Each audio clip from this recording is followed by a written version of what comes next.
Je dis que quand tu es à l'image et à la ressemblance de Dieu, quand tu as revêtu le Christ, le pouvoir du diable ne fonctionne plus sur ta vie. Le christianisme ne marche pas avec la chair. Le christianisme marche avec l'esprit. Celui qui est enfant de Dieu est conduit par son esprit. Même pour l'adorer, c'est son esprit. Pour chanter, c'est son esprit. Pour prier, c'est son esprit.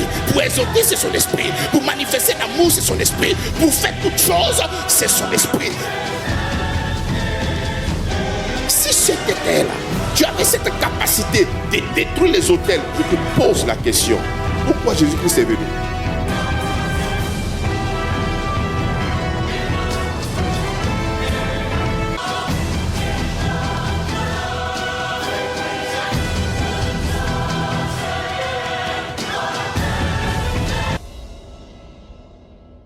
Il a la capacité. Il a dit à Simon, viens. Le Seigneur agit dans le repos et dans le calme. Tout était calme. Simon a commencé à marcher. Il a commencé à s'embrouiller lorsqu'il a regardé à sa vie. Lorsqu'il a regardé à lui-même ses capacités. Ce matin, oublie tes capacités. Laisse le Seigneur te conduire dans l'adoration. Même tu ne peux pas adorer. Laisse-toi guider simplement par le Seigneur. Elle aura fixé sur Jésus ce matin. Et dis à la situation dans laquelle tu te trouves que tout va bien. Parce que le Seigneur Jésus est là. Amen.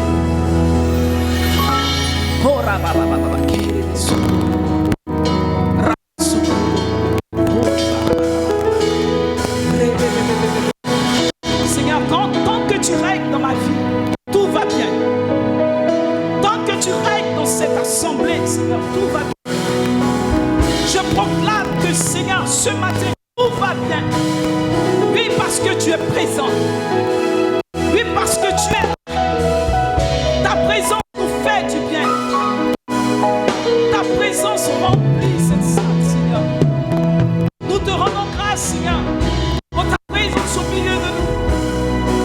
Nous nous inclinons devant ta majesté, car nous savons que tu règnes, Seigneur. Tu règnes, Seigneur, dans nos vies, d'éternité en éternité, tu règnes. Alléluia.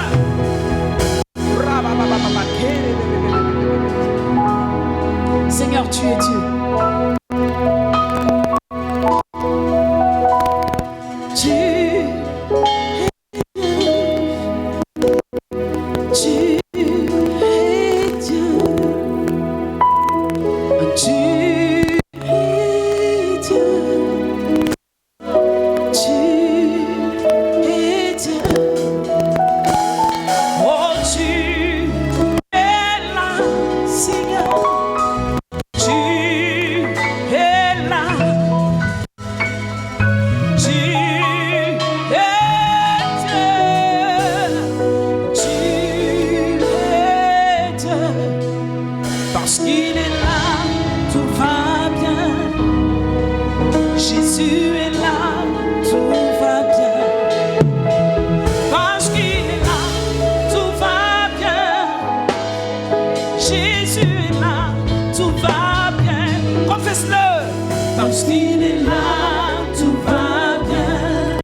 qu'il est là. Est-ce que tu peux le proclamer ce matin? Parce qu'il est là, tout va bien. Jésus est là. Jésus est là, tout va bien. Abba Père, merci pour ta présence. Parce qu'il est là, tout va bien. Tu es Dieu. Tu es Dieu. Oh, tu es Dieu. Tu es Dieu. Oh, tu es Dieu. Tu es Dieu. Dans nos vies. Tu es Oh, dans nos maisons. Dieu. Oh, tu es Dieu.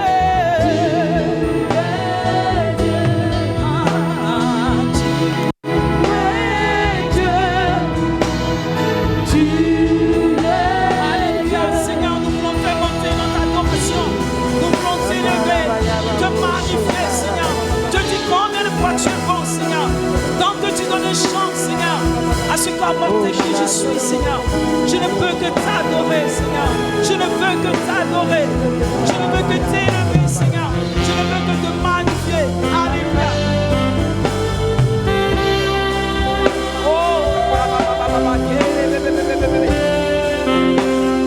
Seigneur, tant que tu donnes des chants. Hey!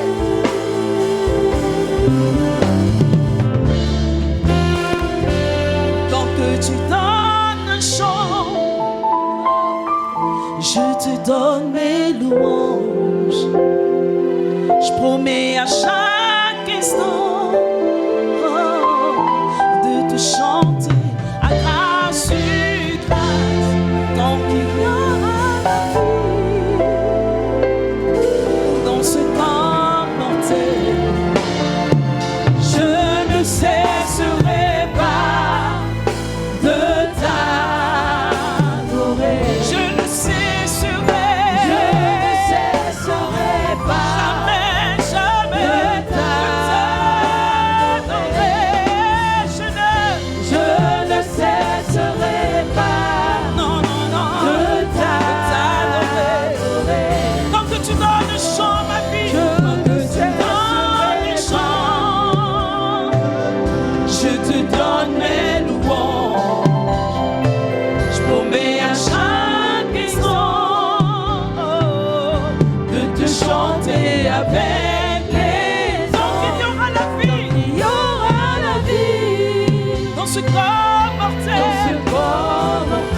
Je ne cesserai pas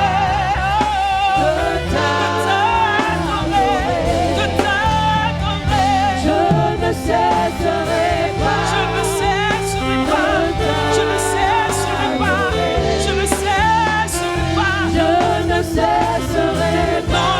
Non, non, non, non, de t'adorer. La grande prière, Seigneur. La grande prière inonde mon cœur. Garde ton ciel ouvert sur moi. Fais de moi un pas sur ta gloire. Et que ma vie te plaise à jamais. Que chaque jour je demeure à tes pieds. Pour t'offrir ma vie en sacrifice. Comme un parfum de bonne odeur qui s'offre à chaque instant, à chaque La grande prière. La grande prière qui monte mon cœur. Garde ton ciel ouvert sur moi. Fais de moi Fais de moi un pas sous ta gloire. et que ma vie, Seigneur, Et que ma vie te plaise à jamais. que chaque jour, Chaque jour je demeure à tes pieds. Pour t'offrir ma vie en sacrifice. Comme un parfum de bonne odeur qui s'offre à chaque instant. à chaque heure, Seigneur. Alléluia. Est-ce que tu peux acclamer le Seigneur fortement ce matin?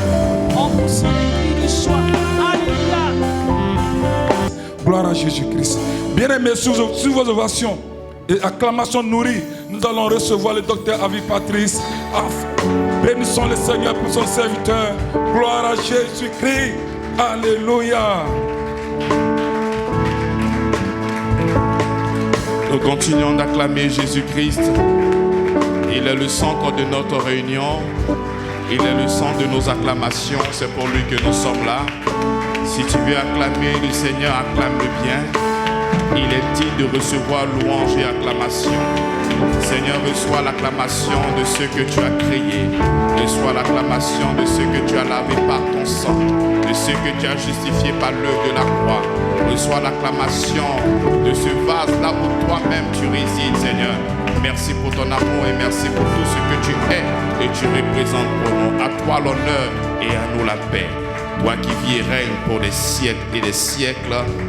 Amen. Ensemble, nous allons chanter pour notre Père. Nous allons chanter pour Papa.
Gloire au Seigneur Jésus.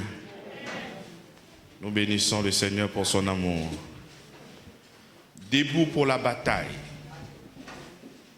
Mais de quelle bataille s'agit-il? Est-ce que devons-nous encore combattre le bon combat de la foi? Alors, lorsque nous voyons ces genres d'expressions, bien-aimés, il ne faudrait pas que crois que tu dois lutter contre un diable, si nous devons encore rappeler le combat, c'est sûrement peut-être pour aller gagner des âmes pour le Seigneur. Mais la victoire est déjà à toi. Le triomphe est déjà à toi. Alléluia. Nous poursuivons, nous marchons uniquement que dans la victoire. Gloire au Seigneur Jésus-Christ. Amen. Bonne fête des mères.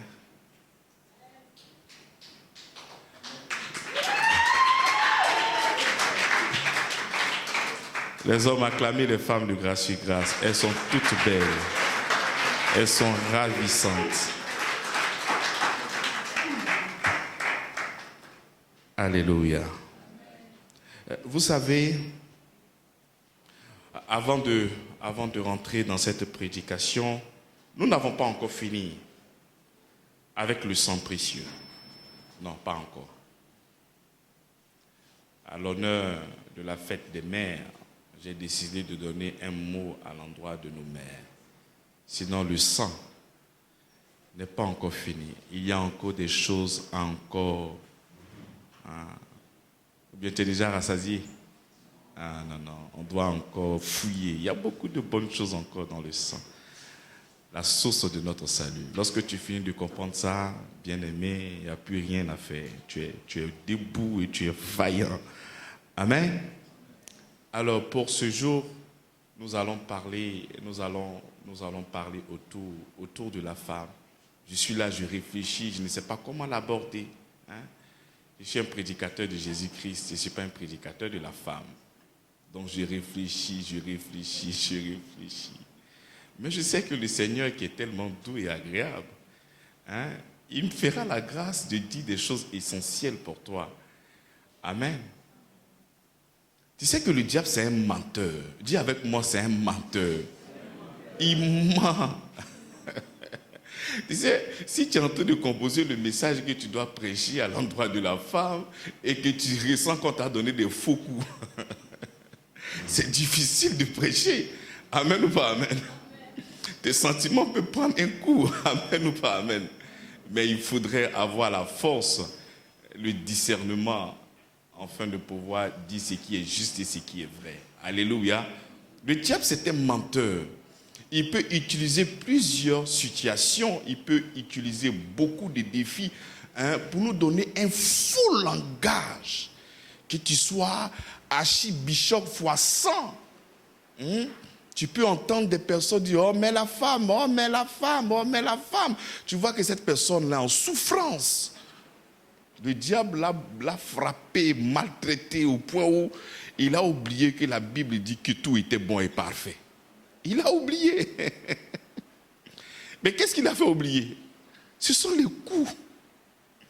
Donc il oublie que la femme est un don du Seigneur, que c'est une bénédiction, que c'est une grâce. Donc il a en arrière dans son esprit, dans sa valise, des frustrations, des souffrances, des difficultés, là dans sa tête. Donc dès qu'on parle de femme nette, il a peur. Et c'est compliqué. Mais tout ça vient de quoi? Des mauvaises expériences. Tout ça vient de quoi? Des mauvais enseignements. Tout ça vient de quoi? Des écritures mal orientées. Nous n'avons pas véritablement peut-être compris certaines choses. Donc on est là et on fait de notre pensée la pensée de Dieu. On fait de nos orientations l'orientation de Dieu. Mais c'est véritablement un très grand mensonge. Amen. Et qu'est-ce qui fait que nous sommes précieux? Qu'est-ce qui fait que nous sommes précieux? Lorsque si présentement on te pose la question, mais qu'est-ce qui fait que toi tu es précieux? C'est-à-dire un homme qui n'est pas spirituel peut dire j'ai des talents, j'ai comme ci, j'ai comme ça, je sais faire ci, je fais ça. Mais ce qui fait que toi tu es précieux, c'est parce que tu es créé à l'image et à la ressemblance de Dieu. C'est ce qui fait que toi, tu es précieux. Et aujourd'hui, nous sommes en train de parler de la femme. Donc, ce qui fait que la femme, elle est précieuse parce qu'elle est faite à l'image et à la ressemblance de Dieu. C'est-à-dire, avant de regarder d'autres attributs, d'autres choses que ta femme pourrait éventuellement te donner ou faire, mais le fait que cette femme est créée à l'image et à la ressemblance de Dieu, cette femme-là, elle est comment? Elle est merveilleuse, elle est précieuse pour toi. Amen. Lorsque je dis que la femme est créée à l'image et à la ressemblance de Dieu, je parle de quoi? Est-ce que je parle de la forme physique? Non, on ne peut pas parler de la forme physique parce que Dieu n'a pas une forme physique. Dieu est esprit, il est immatériel. Donc on ne peut pas dire que la femme est à l'image et à la ressemblance de Dieu parce qu'elle ressemble à Dieu. Non, mais ça se réside dans quoi? Dans l'esprit, parce qu'elle est esprit. Lorsque Dieu crée les animaux, la Bible déclare qu'il crée selon son espèce. Mais quand il est en train de créer la femme, il dit qu'il le crée à son image. C'est différent. Les animaux, c'est selon leur espèce. Mais nous, il nous a créés à partir de lui. Amen. Acclamez la femme, s'il vous plaît. Oh là là. Les mamans, quelles que soient les courbes de la vie, ayez la conscience que vous êtes à l'image et à la ressemblance de Dieu. C'est-à-dire, la transformation part de là. Une fois que tu acceptes que tu es une mauvaise personne, une fois que tu acceptes que tu es une mauvaise créature, une fois que tu acceptes cela, rien de bon ne peut sortir de toi. Vous vous souvenez de Gédéon?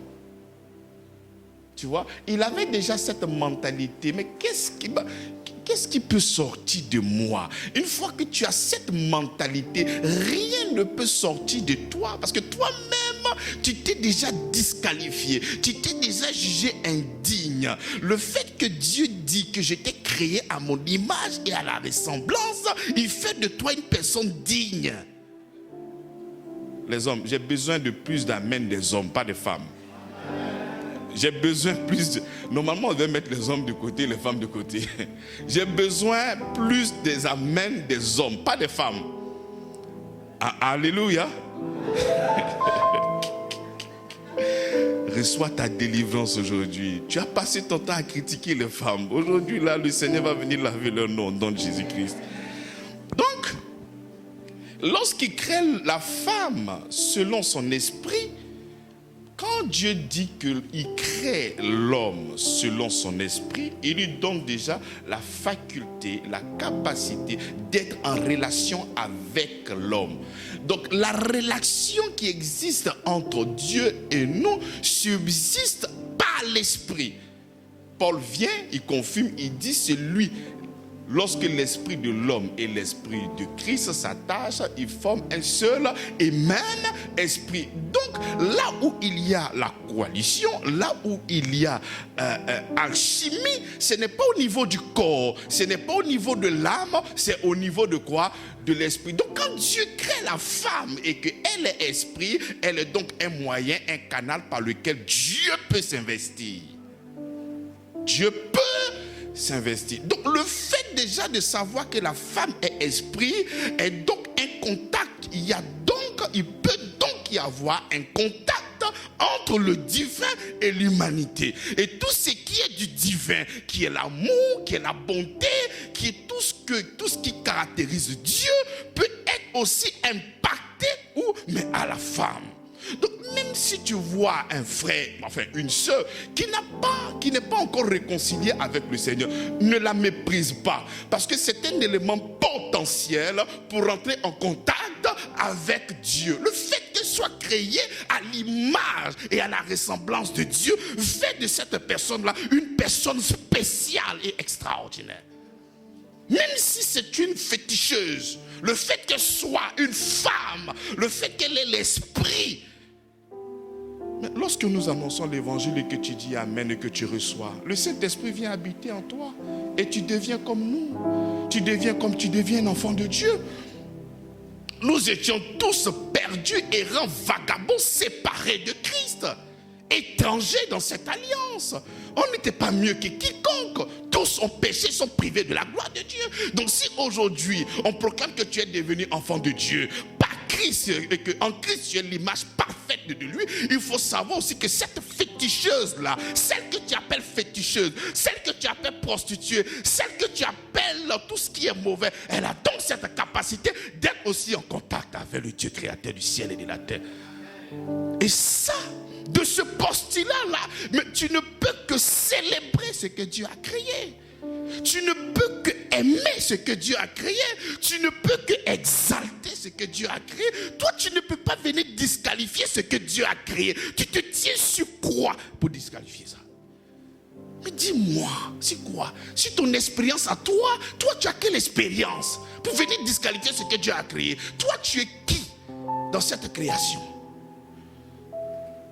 Qui tu es? Notre thèse de base est tirée dans Genèse chapitre 1. Le verset 27. Dieu créa l'homme à son image. Il le créa à l'image de Dieu. Donc, Dieu étant esprit, manifeste l'amour. Donc, nous avons par son esprit la capacité de faire quoi? Manifester l'amour. Par l'esprit, il peut créer une relation. De la même manière aussi, nous sommes donc dans la capacité d'avoir aussi une relation. Dieu aime. Nous avons aussi la capacité de faire quoi? D'aimer. Donc, tel que Dieu est, son image et sa ressemblance, c'est comme ça qu'il a créé l'homme à son image et à sa ressemblance. Lorsque nous sommes en train de parcourir le livre de la création, et vous voyez, même pas seulement que le livre de la création, même dans les épîtres, lorsque vous voyez homme, cela ne signifie pas exclusivement le genre masculin. C'est comme ça que lorsque tu vas lire le texte en grec, tu vois, on mettra anthropos. Anthropos veut dire homme ou femme. Donc lorsque nous parlons homme, il ne faudrait pas voir le genre. On dit que c'est exclusivement lié à l'homme ou la femme n'est pas dedans. Est-ce que vous comprenez? Très bien. Donc Dieu créa l'homme à son image, il le créa à l'image de Dieu. Il le créa homme et femme. Il le créa comment? Homme et femme. Donc l'homme était asexué. Les deux étaient collés. Homme et femme. C'était un mélange parfait. C'est ça Dieu. Les deux étaient unis. Au départ, c'était collé. Ils étaient dedans ensemble. Il n'y avait pas homme là-bas. Il n'y avait pas femme ici. Ce n'est pas moi qui le dis, c'est la Bible qui le dit. C'est comme ça que même dans les évangiles, lorsque le Seigneur va se prononcer sur le mariage, il dit, ne savez-vous pas qu'il a été écrit que Dieu créa homme et femme? Donc, dans la création, les deux étaient comment? Ensemble. Il n'y a pas deux. Ça, les garçons qui fatiguent les femmes, là, quand ils entendent ça, ils sont fâchés. Ils étaient collés. Collés même là, évoque donc une séparation. Non, il ne veut même pas dire collés. Ils étaient un mélange parfait. C'est quand tu viendras en Genèse chapitre 2, lors de la formation, quand Dieu va prendre la terre, c'est là maintenant qu'il va former le corps de l'homme pour différencier. Sinon, au départ, les deux. Donc, de par cette position, il n'y a pas d'hiérarchie. Tu ne peux pas dire que moi, je suis supérieur à la femme. Non. Tu sais, il y a beaucoup de choses qu'on nous a inculquées depuis que nous sommes sur la terre. Par exemple, manger matin, midi et soir. Ça vient d'où? Ça vient d'où? Tu es né dedans, tu as grandi dedans, tu manges matin, midi et soir. Mais ça vient d'où? Mais on t'a inculqué ça. Donc il y a beaucoup de choses qui sont dans votre esprit. C'est comme aujourd'hui à l'église. On t'a inculqué que celui qui a l'onction, lorsqu'on prêche, on tombe. C'est écrit où? On t'a tellement menti, tu es allé dans les endroits où les gens sont tellement tombés, donc pour toi, par définition, l'onction, c'est tomber. Donc lorsque nous sommes dans un endroit où on ne tombe pas, c'est qu'il n'y a pas l'onction. C'est écrit où? Donc il y a plein de choses qui résident dans notre tête sans fondement. Ce sont des choses ramassées comme ça, faibles, aucune puissance. Donc il y a beaucoup de choses comme ça qui règnent. et qui subsiste quoi? Dans notre tête. Dieu crée l'homme et la femme. Les deux sont un. Il n'y a pas je suis supérieur à toi ou tu es supérieur à moi. C'est équitable. C'est vraiment équitable. Il dit, il reprend, Dieu créa l'homme à son image. Il le créa à l'image de Dieu. Il créa. Il insiste pour montrer un peu l'importance. Il le créa homme et femme. Donc, quand il dit il le créa homme et femme, toi, quelle est la balance que toi tu as dans ta main pour dire que l'homme est plus important que la femme? Ou la femme est plus importante que l'homme? Mais quelle est cette balance-là? Montre-moi cette balance-là, on va commencer à peser ici. Ça n'existe pas. Donc il y a beaucoup de choses qu'on a mis dans notre tête, selon peut-être nos traditions, selon peut-être nos cultures, selon peut-être nos environnements. Tu vois? Donc c'est comme ça que toi tu peux avoir ces choses-là dans ta tête. Mais lorsque tu consultes le livre de la création, lorsque tu consultes le livre de Genèse, qu'est-ce que la Bible dit? Il a créé homme et femme. Il n'y a pas quelqu'un qui est supérieur que son ami. Mais dans la dimension terrestre, lorsque nous formons maintenant le corps de l'homme et la femme, on peut avoir une différence par rapport au corps. Là, l'homme, il est fort, il est baraquelé. Et la femme, elle est toute douce. Mais au niveau de l'esprit, c'est comme ça que ceux qui ne comprennent pas ce genre de choses-là, lorsqu'ils voient la femme prêcher, mais ils sont frustrés.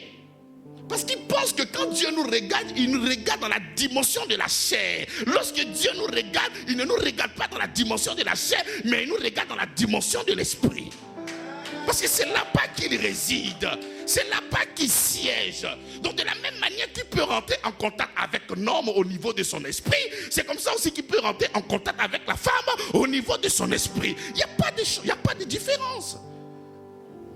Pourquoi on croit que moi je peux prêcher et la femme ne peut pas prêcher? Mais qu'est-ce qui fait que toi tu arrives à prêcher et qu'est-ce qui fait que la femme n'arrive pas à prêcher? C'est le genre. Donc du haut des cieux, quand Dieu voit que toi, tu es un garçon, non, c'est trop bas. Nous devons grandir dans l'esprit. Hein? Il n'y a ni homme ni femme. Nous sommes un en Christ. Tu vois? C'est comme ça même lorsque le Seigneur est en train de parler avec la femme samaritaine, elle pose la question, mais à la résurrection, puisque moi il y a 7 mancos. Il y a 7 mancos. Mais à la résurrection là, mais qui? C'est qui? J'ai vécu avec qui? Il dit, vous ne connaissez ni l'écriture ni la puissance de Dieu. Mais à la résurrection, nous serons comme des anges. À la position initiale, sans corps. Voilà pourquoi je t'encourage à faire tout sur la terre, bien-aimé. Parce que dès qu'on arrive là-bas, on devient des adorateurs. Il n'y a plus autre chose encore. J'ai fini. Il n'y a plus autre chose. C'est-à-dire, elle se soucie. Mais là, il y a une scène qu'on va arriver là-bas, là, Seigneur. C'est qui est prendre. Déjà, elle a déjà son choix dans son cœur. Elle dit, petit, il faut taper l'œil. Il faut laisser ça. Il n'y a plus ça là-bas. Ici, là, on est tous des adorateurs asexués. En la dimension de l'esprit, non pas la dimension du corps. Le corps pourri, là, ça va rester ici. On va bâtir ce corps-là. Mais le Seigneur sera découragé, pommade, mèche, mais il va transformer le ciel en un shopping dangereux. Non, il ne peut pas prendre le risque de faire ça. Sinon, il va regretter toute sa vie. Il a désactivé ce corps-là, il a déposé ici. C'est un corps, tu n'as pas besoin de prendre transport, tu touches là, tu vas là-bas. Le corps est toujours propre, c'est un corps glorieux, papa. Il va ça. Non, il ne peut pas faire ça. Quoi? Il n'y a pas couronne, il n'y a pas barbe, il n'y a pas shampoing. On est concentré seulement que sur la louange et l'adoration, pas autre chose. Amen. Donc, il est créé homme et femme. C'est lorsque nous allons arriver soit en Genèse, qui va maintenant faire une séparation. Mais avant d'arriver à la séparation, nous continuons. Notre premier texte était Dieu créa l'homme à son image. Au verset 28, Dieu les bénit et Dieu leur dit, soyez féconds On est d'accord? Donc nous savons que il y a l'intention de Dieu, il y a son intention et puis il y a la réalisation de son intention. Mais soyez féconds. S'il y a seulement qu'un seul être, mais comment est-ce que ces personnes-là seront féconds? C'est parce qu'il sait qu'en Genèse chapitre 2, il va quoi? Il va séparer. Il va séparer pour qu'il y ait maintenant une connexion pour que l'enfant puisse venir. Soyez féconds, multipliez, remplissez la terre, assujettissez, dominez, tu vois, dominez, mais il le parle au pluriel. On est d'accord? Donc c'est toi et ton épouse, vous allez ensemble faire quoi? Dominer, ensemble vous allez faire quoi? Régner, ensemble vous allez faire quoi? Mais assujettis. Alléluia. Donne-moi un amen s'il te plaît. Donne-moi un amen s'il te plaît. C'est avec madame que vous allez tout faire ensemble. Dis-moi un amen s'il vous plaît. C'est main dans la main que vous allez construire votre avenir ensemble. Dis-moi amen s'il te plaît. C'est avec elle que tu vas marcher dans les rues en train de dire bébé je t'aime. Dis-moi un amen s'il te plaît. C'est pas une histoire, elle reste à la maison et puis toi tu es dehors en train de faire la politique. Non, ensemble vous allez faire la politique ensemble. Oh, j'entends pas ton amen. Je n'attends pas ton amen. Vous allez tout faire ensemble. Alléluia. Non, il y a des amens d'hypocrites ici. Vous allez sortir de cette salle-là. C'est-à-dire, il y a des gens qui prêchent, au fin de parler, ça sort là.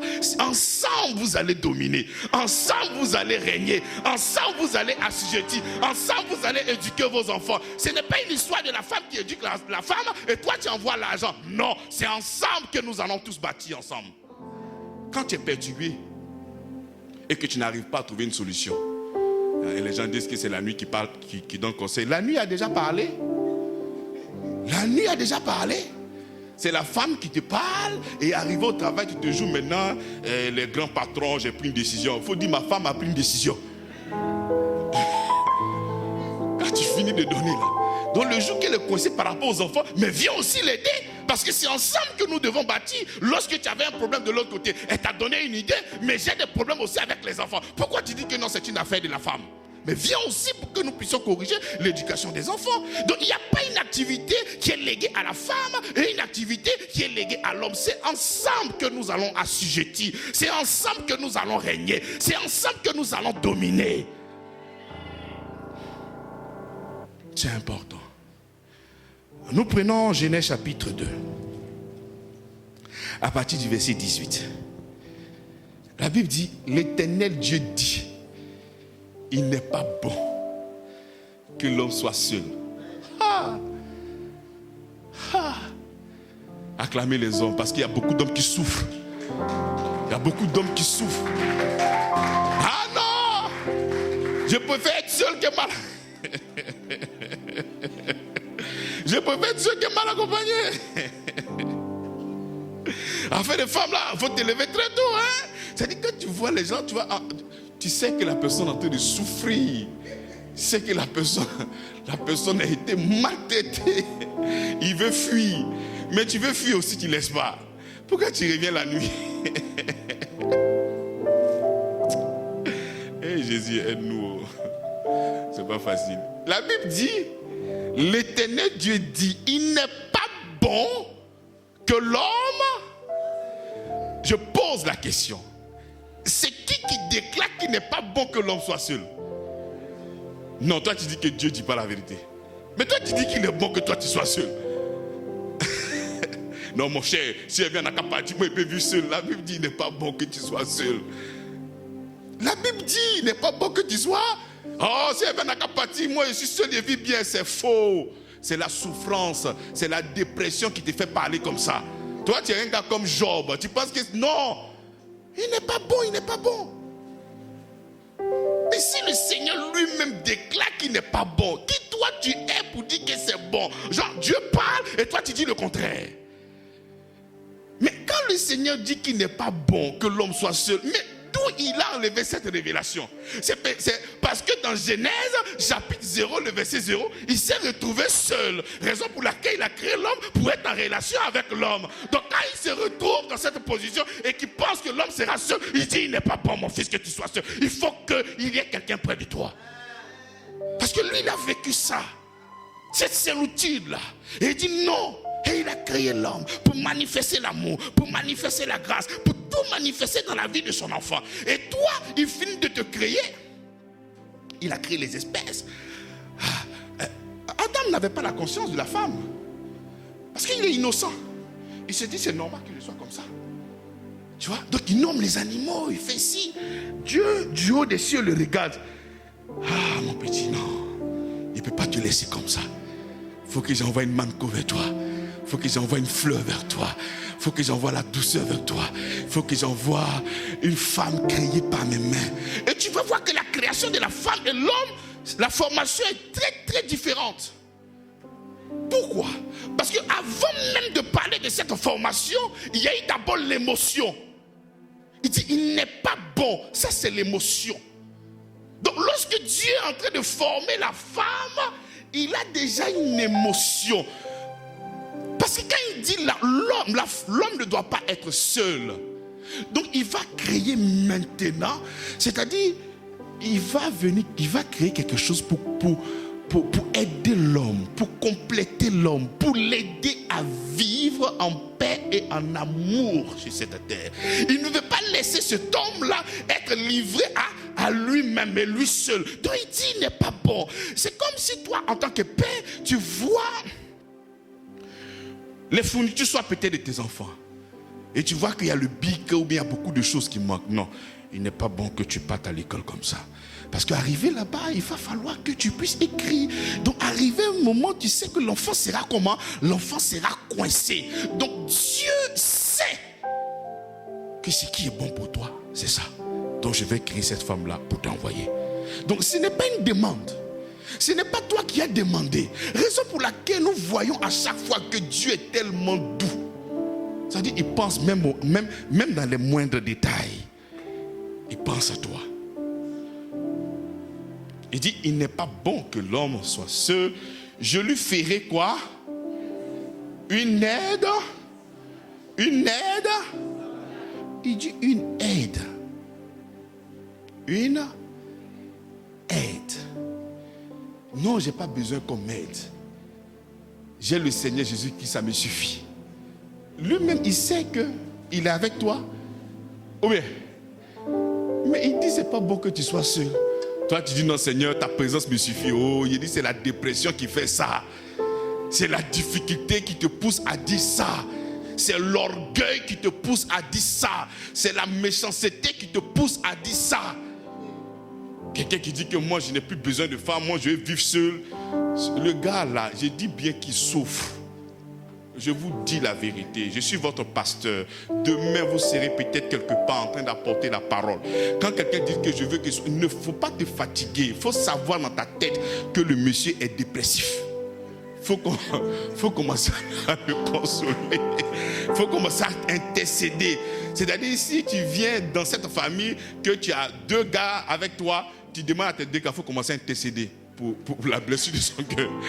Intercède fort. Ne cherche pas de juger. Ne prie pas pour les enfants. Il faut prier pour son cœur parce que là, il est en train de souffrir. Il est en pleine dépression. Commencez à prier pour lui. C'est important. Parce que tout part de là. Si dans sa tête, il est perturbé. Si dans sa tête, il croit cela.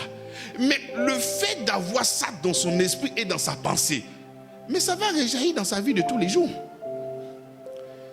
C'est comme ça, même une femme va venir, la peur de là. Dès que tu vois une palme, même une femme qui a une grosse voix, elle est venue pour me dominer. C'est ça, c'est la même chose là. Ils sont rentrés pour me dominer. Voici la femme. Non, la Bible déclare que c'est une aide. Elle viendra pour t'aider. Tout simplement. Si le Seigneur le dit, cela veut dire que c'est vraiment vrai.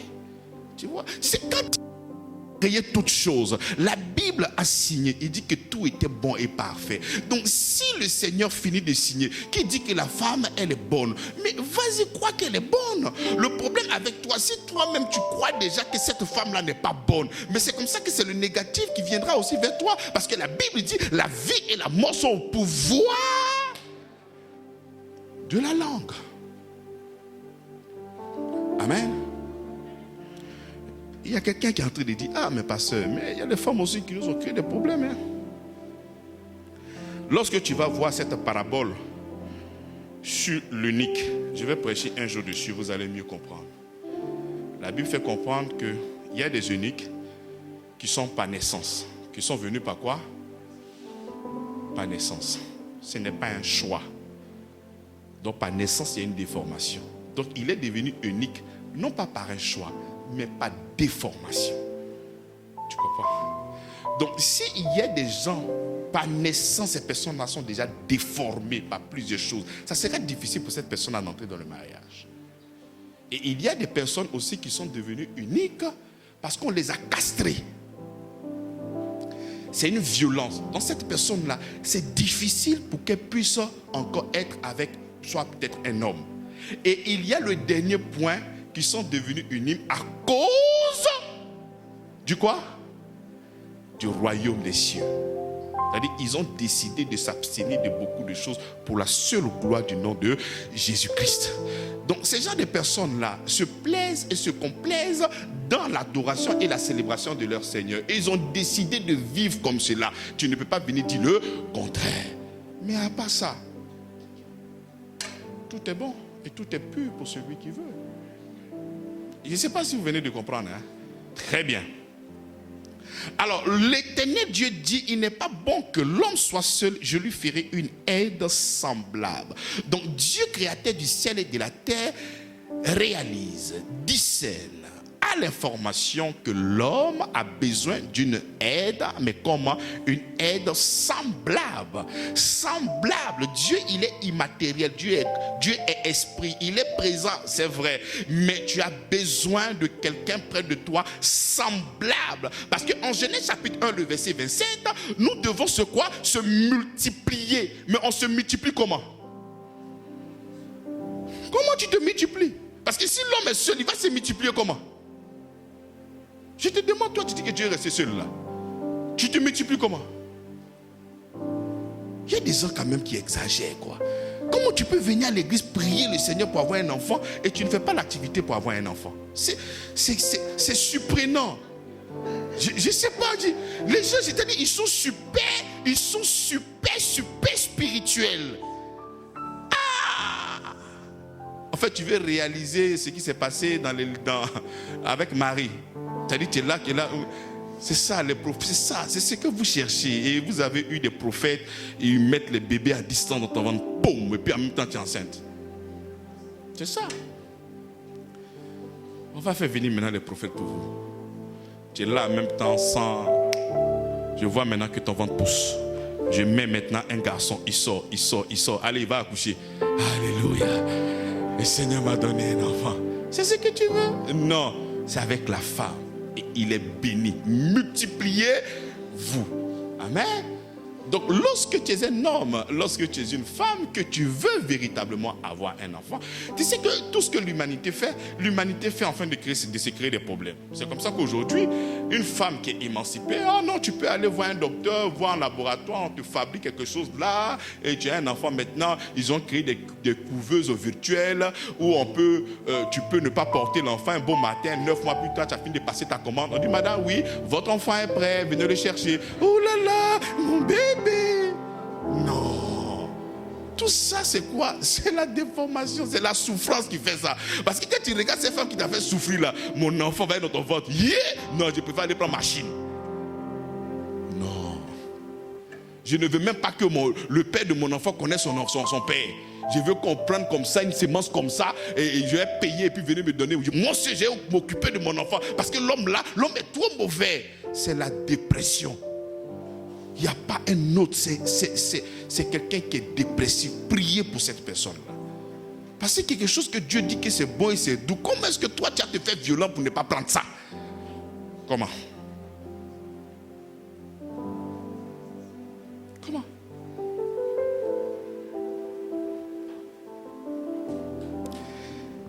Nous continuons. Donc l'Éternel Dieu dit, il n'est pas bon que l'homme soit seul, je lui ferai une aide, comment? Semblable. Nous sautons, nous arrivons au verset 21. Je vous ai dit que pour la formation de la femme, il a fait ça d'une manière méticuleuse. Il dit, alors l'Éternel Dieu fit tomber un profond sommeil sur l'homme. Il fait tomber quoi? Un profond sommeil sur l'homme. qui s'endormit et il prit une de ses côtes.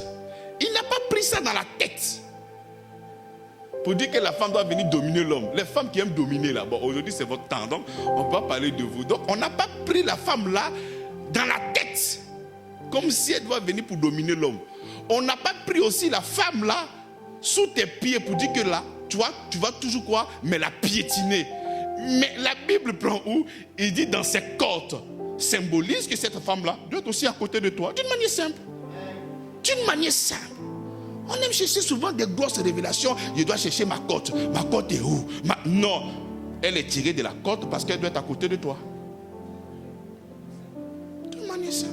Parce qu'elle doit être à côté de toi. Donc lorsque tu vois pas ton mari, tu dis ma côte, tu es où? Viens près de moi. J'ai besoin que tu sois près de moi pour que je sois à l'aise. Donc lorsque nous voyons Genèse chapitre 2 à partir du verset 21, la Bible déclare qu'il fait dormir l'homme et il enlève. Il fait quoi?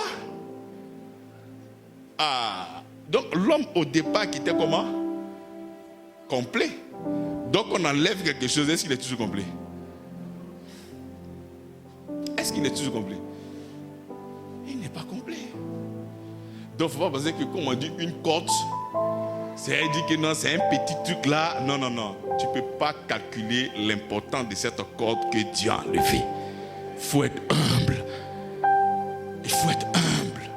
Il y a des pièces dans l'organisme. Une fois qu'on enlève là, c'est comme une structure. Le reste là va commencer à s'effondrer. Donc quand le Seigneur enlève d'une manière minutieuse, il fait endormir l'homme. C'est-à-dire, il est celui qui est le chirurgien par excellence. Il va faire l'opération, il va prendre le soin. Parce que là, il est en train de former la femme. Donc il fait avec délicatesse. Voilà pourquoi elles sont douces. Il enlève tout doucement. Il ne fait pas d'une manière brutale, mais avec amour. Et il finit de former la femme. Et il envoie maintenant. C'est-à-dire, Adam est calé d'un coin, il est en train de travailler. Oui, toi, tu vas t'appeler singe. Toi, tu vas t'appeler lion. Et il est surpris. De la même manière que chaque matin, nous nous surprenons de nous réveiller. Tu te surprends de te réveiller, oui ou non? C'est comme ça qu'en pleine activité, il se surprend. C'est la première fois que l'homme devient maintenant un psalmiste. Il devient maintenant un poète. Mais quand il regarde le lion, c'est pas le même schéma. Il voit le chimpanzé, c'est pas le même schéma. Il dit, cette fois-ci, ça c'est la chair de ma chair, les os de mes... C'est-à-dire quand il est en train de dire ça, tu vois, on sent même déjà qu'il est en train de saliver. Il dit ça, c'est la chair de ma chair, c'est les os de mes os. Il est content parce que ça vient toucher son nefesh. Il est, Seigneur, tu as pensé à moi. Et il est heureux, il est content.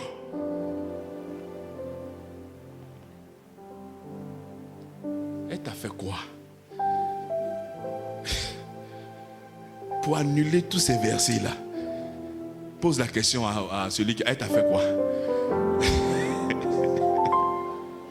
Pourquoi tu dis que tu ne veux plus te marier? Non, il allait chercher une femme au village. Elle ne connaît rien. Dès qu'elle vient aussi, fuck ça. Mais on va aller où? On va aller où? Il n'y a pas une femme, au moins, si elle ne travaille pas, donc elle aime l'argent. Dès que tu la prends aussi, elle fuck ça. Il y a une femme qui travaille. Au moins, si elle travaille, on ne va pas la blaguer pour elle fuck ça. Hey, mais j'aime me retrouver où?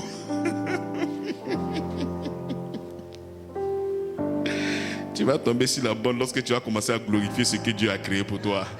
Lorsque tu vas dire, Seigneur, c'est vraiment une aide pour moi. C'est vrai que tu es présent, mais j'ai besoin de cette aide-là près de moi. Celle-là va commencer à venir. Tu passes ton temps à disqualifier, à insulter, à mépriser ce que Dieu a créé. Et puis toi, tu veux quoi? Mais nous convoquons encore la parole de Dieu qui nous dit, la vie et la mort sont au pouvoir de quoi? Maintenant, quand chaque matin tu te réveilles, femme est mauvaise, hein? Non. Non, pour toi c'est petit, mon gars. Femme. Ouais, tu connais femme même. Et puis il lève son petit doigt Comme s'il avait une connaissance. Ce n'est pas une connaissance, c'est le diable qui vient de te parler. Il t'a traumatisé. Et tu es là maintenant. C'est le diable. Connaissons donc la grâce, le bonheur d'une femme près de toi. Mais il sait que tu iras très loin. Donc il faut créer des incompatibilités. Il faut créer des problèmes graves pour que cette personne-là soit déçue amèrement. Tu sais, il y a des problèmes quand ça te touche là, tu deviens comme Nivakin, tu deviens comme un revanchard. C'est-à-dire toi tu es là maintenant pour faire mal. Est-ce que vous savez qu'il y a des gens comme ça même? J'ai lu ça dans Soir Info. Il y a un gars qui a été contaminé par le sida. Il dit, ah bon? Nous tous on aura sida. Il dit, nous tous on aura sida. Donc il est prêt, bonjour, tiens 100 000. Tout ça pour sortir à toi. Il dit, si nous tous on est infectés, là, c'est quelqu'un va avoir peur de l'autre. Il y a des revenants. Est-ce que c'est comme s'il y a des gens qui ce sont comme des revenants. Ils ont échoué. Ils ont mal. Donc pour calmer leur colère là, je dois aussi faire mal. Est-ce que vous savez qu'il y a des gens comme ça? C'est tout ça là qui fait que on arrive à disqualifier, à insulter, à mépriser le don de notre Seigneur en disqualifiant tout ce que Dieu a fait pour nous. Il dit la femme est une aide et la femme est à côté de l'homme. Elle est un soutien. Mais quand nous regardons Proverbe, il dit heureux celui qui a fait quoi? Qui a trouvé. Qu'est-ce qu'il a eu? Il dit heureux celui qui a trouvé une femme, c'est une grâce de Dieu. Il dit c'est une quoi? C'est une faveur imméritée. Maintenant, si nous devons prendre le contraire, déjà quand il dit trouver, il y a facteur de recherche. Tu vois, j'ai donné l'exemple quand je vais prêcher sur la parabole de l'unique, vous allez mieux comprendre. Tu vois. Mais si, avec la parole de Dieu, le discernement, tu arrives à trouver cette femme-là. Parce qu'il a dit heureux celui qui a quoi? Il n'a pas dit heureux celui qui a pris. Celui qui a trouvé. Pourquoi il dit trouver? Donc trouver est un facteur de recherche. Donc si tu ne cherches pas, que tu prends, c'est comme ça que ça peut se transformer en bombe. Et c'est vice versa. Donc il faut chercher. Et il faut chercher avec le Seigneur. Il ne faut pas te presser. Tu sais qu'avant le péché, la Bible ne peut que dire l'homme quittera son père et sa mère et s'attachera. Mais quand le péché vient là, c'est plus quitter. Il faut chercher. Parce que si tu es quitté pour aller là, non, tu as l'île. Il faut chercher. De la même manière, j'ai un célèbre comédien du nom de... J'ai oublié son nom. J'ai cherché le travail avec une torche à main. J'ai cherché le travail avec une torche à main. Jean-Michel Kaka. Mais voilà, tout, chercher le travail. C'est la même manière que tu dois avoir ta torche. La torche, c'est la Bible. C'est la parole de Dieu. C'est cette lumière-là que nous devons prendre maintenant pour chercher. Parce que celle qui est l'image et la ressemblance de Dieu, c'est elle qui est réconciliée avec le Seigneur Jésus-Christ. Je ne dis pas que tu ne peux pas aller prendre un converti. Ça, c'est toi. Ce combat-là, c'est pour toi. Mais si tu veux te simplifier la vie, si tu veux mettre en avant le mot recherche, il faut trouver cette personne-là où ça, mais en Christ. Ce n'est pas à l'église. Hein. J'ai dit en Christ. Je n'ai pas dit à l'église. Oh. L'église a son système. Hein? Oh, les gars, ils sont là, tu les vois, ils sont des souris. Amen, amen. Il y a des bons maritagements dedans, que ce soit homme ou femme. Tu prends ça, c'est doux. Dès que tu arrives à main, ça devient masque. Tu dis, mais qu'est-ce qui s'est passé? Tu es un enfant. Tu as lu la Bible, il faut chercher. Toi, tu veux prendre. Mais tu as compris ta douleur. Amen. Donc, nous cherchons et nous cherchons cette torche. C'est quoi? C'est la parole du Seigneur. Raison pour laquelle quand le Seigneur est en train de définir cette femme vertueuse, mais c'est dans la parole. C'est ce fondement-là que tu prends, tu cherches. Et ce que je suis en train de dire là, c'est pas que vous ne savez pas ça. Ou bien, vous savez, mais est-ce que c'est ça qu'on met en avant? Non, on fait quoi la parole? Nous, on cherche l'écran. Dès que tu vois l'écran et le format, tu dis, ça c'est la chair de ma chair, c'est l'os de mes os, c'est ça là. Laissez faire des Bibles là. Ah, toi aussi, est-ce que c'est Bible on embrasse? On veut un mouvement. Tu ne veux pas de Bible, il faut quoi une Bible? Maintenant quand ça te lime là, il faut être honnête. Pour dire que non, c'est parce que je ne suis pas allé dans l'orientation de notre Père. Et j'ai voulu marcher comme moi je veux. Parce que après que la mort fait son entrée, il y a beaucoup de malformations et de déformations. Donc il y a les bons maritaments, il y a beaucoup de choses. Donc si toi tu n'as pas le discernement, parce qu'au-delà de tous les dons que Dieu nous a donnés, n'oublions pas qu'il s'est fait sagesse pour nous. Et c'est cette sagesse qui nous donnera donc la lumière de pouvoir marcher selon sa parole. Amen ou pas amen? Amen ou pas amen? Nous circonscrivons ce champ-là parce que je sais que toutes les femmes de grâce sur grâce ici sont déjà en Christ. Et parce que vous êtes en Christ, vous êtes l'image de Dieu. Et parce que vous êtes l'image de Dieu, vous êtes des femmes douces. Vous êtes des femmes calmes. Vous êtes des femmes respectueuses. Vous êtes des femmes remplies de grâce et de bénédiction. Une femme qui soutient. Une femme qui console. Une femme qui aide.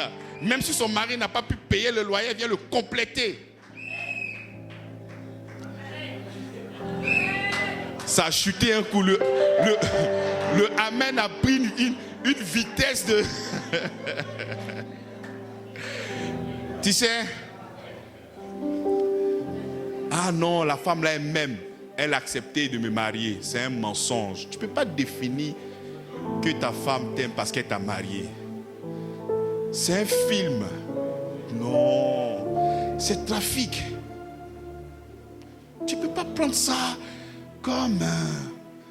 ah non, ma femme m'aime parce que... Non, non, non. C'est trafic. La véritable femme qui t'aime, c'est lorsque même quand c'est difficile, elle est avec toi. Elle ne part pas. Sinon, marié, c'est zéro. On marie, on divorce, et puis on va faire ailleurs encore. Ça, ce n'est rien. Ah non, ma femme m'a donné des cadeaux. Ah bon? Donc elle t'a donné des cadeaux, elle t'aime. Non, c'est que toi, tu es un enfant. Il n'y a pas de problème, il faut marcher, il faut continuer. Le véritable amour, c'est lorsque tout va mal, mais elle est là et puis elle te soutient. Mon mari, nous allons y arriver. Et vous savez que les garçons là, tu les vois, ils sont musclés comme ça, c'est des vogos, ils parlent bo. C'est des peureux, des fuyards. C'est elle maintenant, tu es un grand homme. Moi, je n'ai pas marié n'importe qui. J'ai marié un homme. Toi, tu es un homme. Et puis il est là comme ça, il se sent maintenant homme. Il a besoin qu'on l'encourage. Voilà pourquoi la Bible parle d'aide. Elle va l'encourager à être meilleur. C'est ça. C'est ça cette femme. Elle pardonne. Elle le soutient. Elle l'aime. Elle le comprend. Tu vois. Et dans les moments les plus compliqués, les plus difficiles. C'est là qu'on parle de l'amour. L'amour ne réside pas dans des cadeaux. Non, attends. Non, la gueule est trop forte de moi. Deuxième rendez-vous net, on a commencé à se voir. Donc, deuxième rendez-vous, c'est ça qui fait qu'elle t'aime. Eh, Seigneur Jésus. C'est ta chair, elle aime. C'est la chair là qu'elle aime. C'est pas une question de ça. Ça va au-delà de ça. Même quand c'est compliqué, elle est là. Elle se met toujours en position d'aide. Pour faire quoi? Pour le soutenir. Imagine-toi une femme, tout allait bien dans ta vie. Tu as le travail, tu as l'argent, tu achètes tout ce que tu veux, tout est bien. Et demain, cette personne a perdu son emploi. Elle soutient le foyer. Elle paye la nourriture. Elle paye tout ce qu'elle peut payer. Elle laisse un peu d'argent même à la maison. Et puis elle vient, elle quitte un soir, elle voit que son mari est daille. Petit jeton qu'elle a laissé là. Il a pris ça pour aller boire. qu'est-ce que tu vas faire? La majorité des femmes vont commencer à lui donner conseil. Chérie, il faut venir t'asseoir et te parler. Tu sais que la vie là, c'est pas comme ça. Hein? Le gars, il est en dépression. Ce que tu dois faire, c'est de fléchir les genoux et commencer à prier. Seigneur, je n'ai pas eu cet homme-là dans ma vie comme ça. Je sais qu'il y a un problème qui est dedans. Seigneur, merci parce que tu touches sa vie. Ce n'est pas maintenant que tu as besoin de conseil à l'homme. Toi, tu as besoin de donner conseil à qui? Ce n'est pas que tu es inférieur. Mais en ce moment-là, c'est le genou maintenant qui doit parler à la faveur de ton mari. Priez pour lui. Et il y a des prières où lui-même là, il sera interpellé. Puis tu te mets dans la chambre, puis il commence à crier, à voix déployée. Seigneur, mon mari n'est pas un soulard. Est-ce que tu lui as parlé? Tu es en train de parler à ton Dieu ou tu ne parles pas à ton Dieu? J'ai dit, est-ce que tu lui as donné conseil? Tu es en train de prier, non? Est-ce que tu lui as demandé de venir écouter ta prière? Toi, tu es en train de défouler la prière. Mon mari n'est pas un alcoolique, Seigneur. L'argent de la famille va servir à évoluer, à scolariser les enfants, à faire ci, à faire ça. Le gars, il entend. Est-ce que tu lui as donné conseil? Mais toi, tu es trop parti à l'école, chérie, pendant je veux qu'il faut t'asseoir et te parler. Hey, c'est pas ici décharger que tu me donnes conseil. Il n'y a pas de problème, il s'assoit. Faut me donner conseil. Il écoute, mais son cœur est gâté. Demain, quand il va son argent là, il t'attend au courgon. Si tu as fait erreur, il va te montrer que là aussi, pour aller payer mèche, là aussi, c'est n'importe quoi. Donc, ce que tu dois faire, c'est de fléchir chez nous. Quand tu commences à voir des choses qui sont contraires à cet homme que tu as vu, commence à fléchir genoux et commence à prier. Quand je dis ça comme ça, Pierre entre dans la salle, il dit, Abi, c'est vrai. Il dit, cette femme-là va gagner son mari sans parole. Mais toi, tu veux gagner ton mari et ta parole. Fléchis genoux et commence à tu commences à déverser, à prier. Seigneur, tu ne m'as pas appelé à ça. Tu m'as appelé dans la grâce. Cet homme-là, c'est un bonheur pour moi. Et je commence à prier comme ça. Et c'est comme ça que les femmes de grâce sur grâce se comportent. C'est comme ça que vous qui êtes sur Internet, venez. Les femmes de grâce sur grâce, elles sont remplies d'amour et de bénédiction. C'est à ça que le Seigneur nous a appelés. C'est pas maintenant que tu vas venir faire asseoir ton mari et puis tu vas donner des conseils. Je ne dis pas que tu ne peux pas exhorter ton mari. Mais le problème qu'il est en train de traverser là, parce qu'il ne l'a jamais fait. Est-ce qu'il a déjà fait ça? Il est déjà rentré à la maison, Yves? Jamais. Même quand il avait les moyens, il ne l'a jamais fait. Et aujourd'hui, il n'arrive pas à faire rentrer l'argent. Donc, raison de plus qu'il essaie même de conserver et tu le vois en train de boire. Et puis toi, tu veux donner des conseils. Non, fléchis genoux, commence à prier à haute voix dans la chambre. Il va entendre. Et puis Dieu aussi entend ta prière. Tu pries comme ça. C'est fini. Mais tous les jours, c'est toi qui convoques le monsieur. Il veut te parler, il veut te parler, il veut te parler. Ah, c'est quelle parole qui finit pas? Tous les jours, tu veux me parler. Qu'est-ce qu'il y a? À cause de toi, le monsieur a peur de rentrer dans la maison. Parce que dès qu'il va rentrer, tu as deux conseils. Il a vécu avec ses parents. On lui a donné conseils. Il est parti au travail. Son patron donne conseil. Il va rentrer encore à la maison. Dieu veut encore deux conseils. Mais il va fuir. Acclamez les femmes de grâce sur grâce. Elles sont formidables. Parce que dans ces moments pénibles, elles ne vont pas chercher à donner des conseils. Elles vont chercher comme ça à prier, à prier, à prier. C'est ça. C'est ça. Les moments aussi qui donnaient des conseils. Big up à vous. Je me suis promis de ne pas casser le sucre sur vous. Mais vous êtes tellement douce. C'est difficile de me retenir. Donc vous comprenez combien de fois la femme est importante pour nous. Et cette personne bientôt aura encore le travail et les choses vont redevenir comme avant. Nous les femmes, vous avez un rôle puissant à jouer auprès de vos maris. Ne vous sous-estimez pas. Non. La preuve se trouve en Genèse. Mais il a pris la pomme et puis il a mangé, non? Est-ce qu'il n'a pas mangé? Donc si la femme a pu convaincre l'homme de manger, elle peut te faire convaincre à faire quelque chose d'extraordinaire. Tu peux. Que tu saches parler, que tu aies fréquenté, que tu n'aies pas fréquenté. Non. Il faut savoir que tu es à l'image de Dieu. Tu es une femme créée en Dieu, en Christ. Et une femme créée en Christ a le pouvoir de régner, de décider. Le Seigneur le sait, raison pour laquelle il donne cette responsabilité à la femme en disant la femme sage bâtit. Donc la sagesse est liée à l'édifice lorsqu'elle construit. Donc lorsque nous sommes en train de construire, et regardez les maçons, tu construis, ça peut tomber, mais tu ne dois pas te fâcher. Tu prends, tu déposes et tu avances. Bah, tu t'imagines, tu viens de lever un mur là, et puis ça tombe. Tu dis non, tu es fâché, tu ne construis plus. Mais comment tu peux dire ça? C'est pas possible. Donc lorsque le Seigneur dit la femme sage construit, dans la construction, il faut ajuster, il faut mettre un niveau, il faut prendre un peu de soin, il faut faire beaucoup de choses. Après, il faut faire le crépissage, il faut polir le mur pour que ça soit lisse, après pour mettre la peinture. Donc c'est tout un travail. Donc la femme qui est sage, elle bâtit. Et lorsque tu es en train de bâtir, il peut encore avoir des défis, des difficultés, mais tu bâtis. Pas détruire, bâtis. Mais pourquoi il ne donne pas la responsabilité à l'homme et il donne ça à la femme? C'est parce que dans cette histoire-là, c'est vous-même les vrais points. C'est vous-même les vrais pions. Vous devez bâtir. La femme, c'est l'image du Christ. C'est elle qui fait le travail en bas et puis l'homme maintenant est honoré dehors. Mais c'est ça. Encouragez vos femmes. Encouragez vos femmes. Tu es l'image de notre Dieu créateur du ciel et de la terre.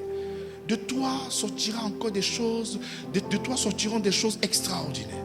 Il faut déjà commencer à donner de la force, à rappeler la parole de Dieu dans le cœur de cette femme pour qu'elle sache en réalité ce qu'elle est devenue en Christ.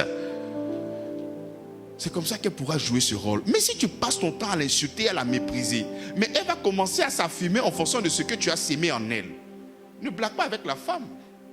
Tu lui donnes une toute petite sémence, elle te fait sortir un enfant. Donc si tu donnes aussi une mauvaise parole, elle va aussi engrosser. Et si elle s'engrosse, ce qui va sortir aussi, tu vas prendre. Donc il faut commencer à s'aimer des paroles d'amour, douceur. Il faut le faire. Même si tu fais que c'est compliqué, continue seulement que de le faire. Elle va te redonner ce que tu as sémé en elle. Elle va te donner cela. Amen ou pas amen? Donc nous devons continuer. La femme, la Bible dit, la femme sage bâtit. Et l'insensé fait quoi? Le Seigneur n'a pas donné ça à l'homme mais à la femme. Donc la responsabilité de ce ménage-là, c'est toi. C'est toi. Fléchis genoux.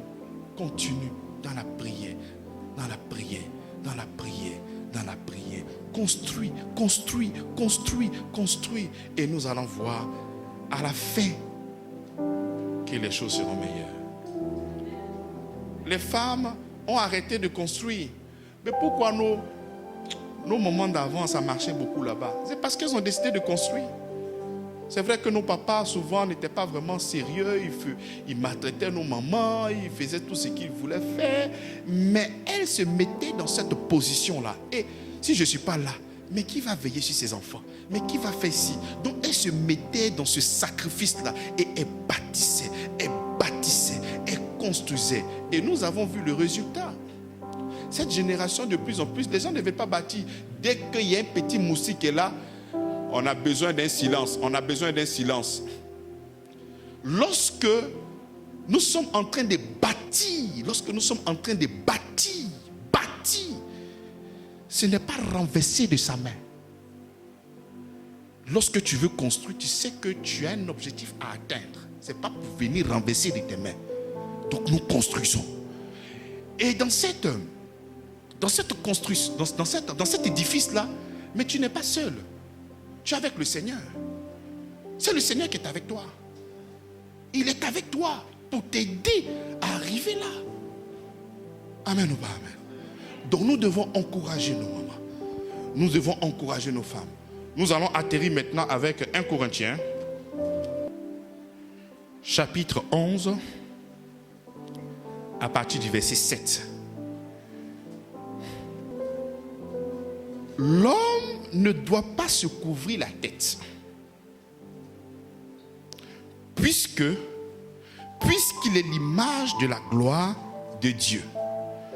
Tandis que la femme est la gloire de qui? La femme est la gloire de qui? La femme est la gloire de qui? Mais comment toi tu peux maltraiter ta gloire? Hein?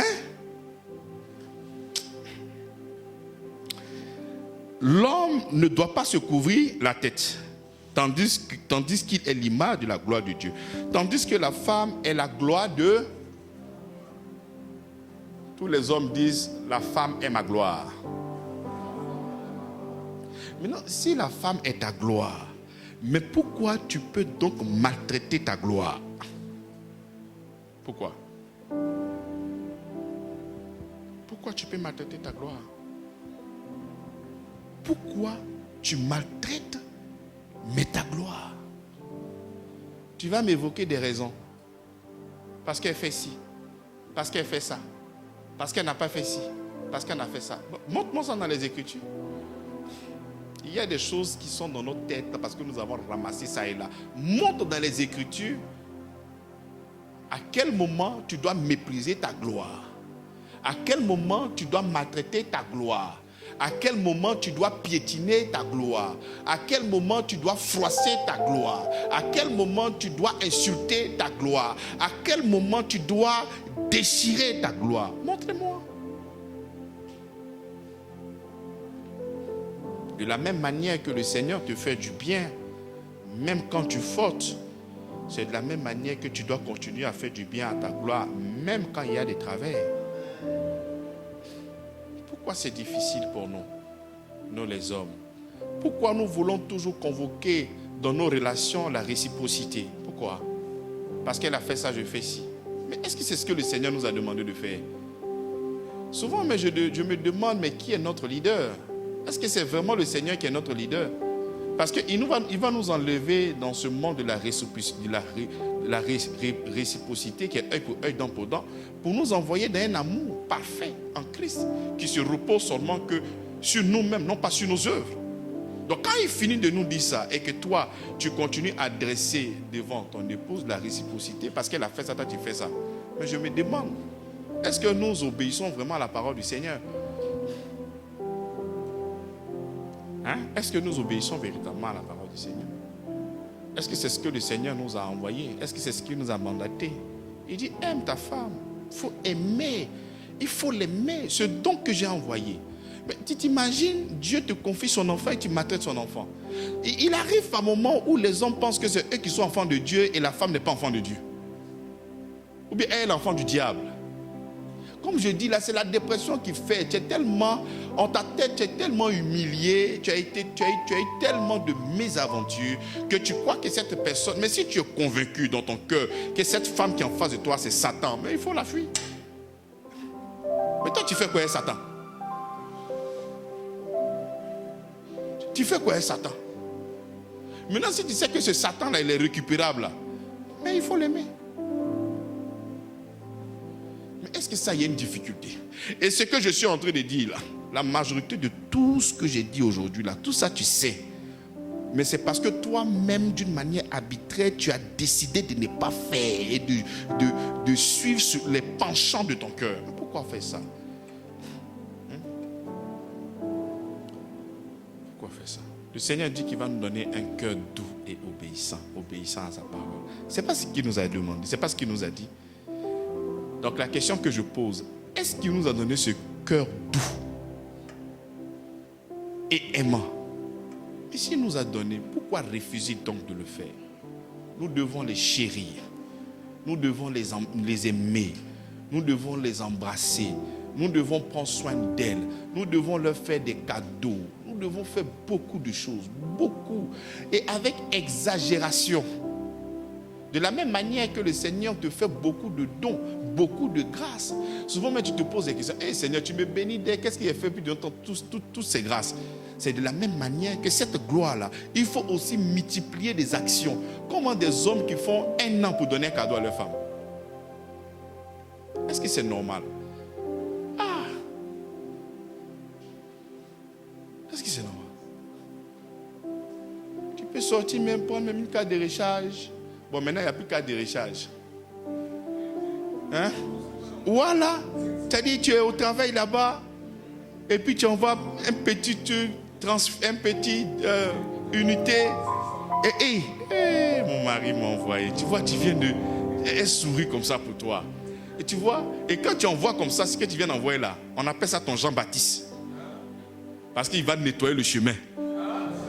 Le soir, quand tu viens comme ça, là, on t'accueille comme un champion. On ne peut pas te dire non. Tu te plais à jamais, on te dit non. Mais c'est petit, tu ne fais pas bonne chose. On voit souvent les Jean-Baptiste. Tu es à la maison et puis tu prépares le chemin. Vieux. Et puis, ce n'est pas beaucoup. C'est des petites choses. Et tu es peinard. Tu veux lutter elle. Tu sais que tu as peur. Tu sais que tu ne peux pas résister dans ça là. Donc il faut être humble et baisser les bras. Parce que tu ne peux pas lutter dedans. Et les gens comme ça, à cause de la colère, ils ont refusé de manger. Alors qu'il a faim. Ton propre lit que tu as acheté là, tu dors au milieu comme ça. Tu dors au bord où tu es tombé. Ah, champion. Lui là qui a payé.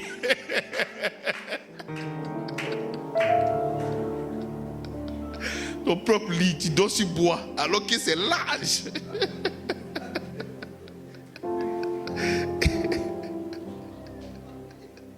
Après maintenant quand tu touches, toi seul tu te défâches. Mais pourquoi ton fâchement ne continue pas? Plaisanter comme ça. La femme, c'est la gloire de l'homme. C'est la gloire de l'homme. Même si tu es dans une petite voiture, que ta femme est dans une grosse voiture, on va dire c'est la femme de monsieur là qui est là. Hey, c'est ça.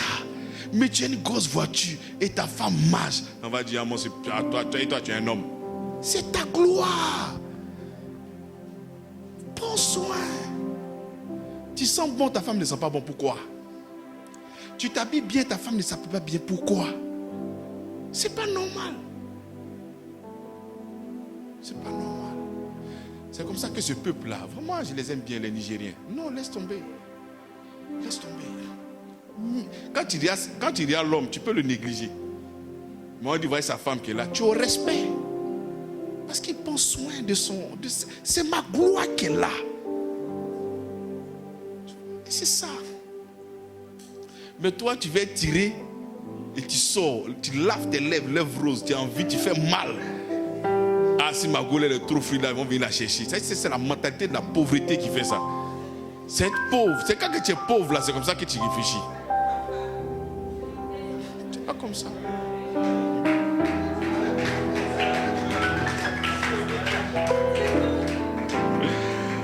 Bonne fête des mères. Nous acclamons le Seigneur Jésus-Christ.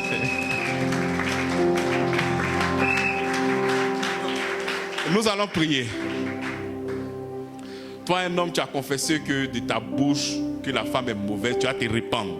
Répandre, ce n'est pas dire Seigneur, pardon, il t'a déjà pardonné. Mais tu vas te répandre de cette mauvaise pensée qui vient tout droit de l'enfer. La femme n'est pas mauvaise. C'est une bénédiction. La femme est une grâce. La femme est une aide. Elle a été tirée de l'homme pour être à côté de l'homme. La Bible dit il n'est pas bon que la femme soit seule. Donc lorsque je suis en train de dire il faut te repentir, ce n'est pas Seigneur pardonne-moi pour ce que j'ai dit. Non. Repentir, c'est de changer ta manière de penser. Donc si tu as une épouse et tu as eu à déclarer ces mauvaises paroles à l'endroit de ton épouse, commence à proclamer que Seigneur, merci pour cette femme merveilleuse que tu m'as donnée. Une femme extraordinaire. Tu vois, quand tu finis d'insulter les femmes sont mauvaises, tu oublies que toi-même tu es un enfant, femme. Mais quand tu finis de dire ça là, mais elle ne va pas échapper à ta prophétie. Donc évitons-nous et puis encore tu oublies que tu es une mère par qui tu es venu. Donc il faudrait maintenant que nous puissions honorer. Prenons notre bouche en fait de pouvoir exalter, honorer l'œuvre de notre Seigneur Jésus-Christ. Donc pendant que ces femmes-là, ces hommes seront en train de dire ça, les femmes aussi, je crois que par des défis, par des difficultés, tu as eu même à dire des mauvaises paroles sur ta propre vie, à dire des choses difficiles et dures. Ensemble, nous allons prier et enlever toutes ces mauvaises paroles dans notre tête. Ensemble, prions le Seigneur. Père, je bénis ton nom. Merci pour ton amour. Merci pour ta grâce. Merci pour tout ce que tu es, Seigneur. Nous te bénissons, Père, pour ta grâce et ton amour infini, Jésus. Seigneur, mon Jésus. Nous nous repentons de cette mauvaise manière de parler, un faux langage qui nous fait disqualifier, mépriser, piétiner ce que tu as fait. Je bénis ton nom, tout ce que tu es. Nous te remercions, Seigneur, pour ta grâce et ton amour infini. Merci pour ton amour. Nous bénissons ton nom. Toi qui vis et règnes des siècles et des siècles. Merci pour ton amour. Bénissons. Merci pour ton amour. Merci pour ta grâce, Seigneur. Devant celui qui m'a sauvé. Tu as créé cette femme d'une manière spéciale. Tu l'as créée de tout. Tu l'as créée pour nous. Et tu as dit qu'il n'est pas bon que l'on se Seigneur, merci pour cette femme que tu as créée. Seigneur, mon Jésus. Enfin, de pouvoir recevoir une grâce de ta part. Béni sois-tu, Seigneur. Merci pour ta grâce et ton amour infini. Tu as pourvu pour son salut. Je suis libre, je veux te louer. De tout mon cœur t'adorer. C'est mon désir de me prosterner devant celui qui m'a sauvé. Je donne gloire, oh gloire,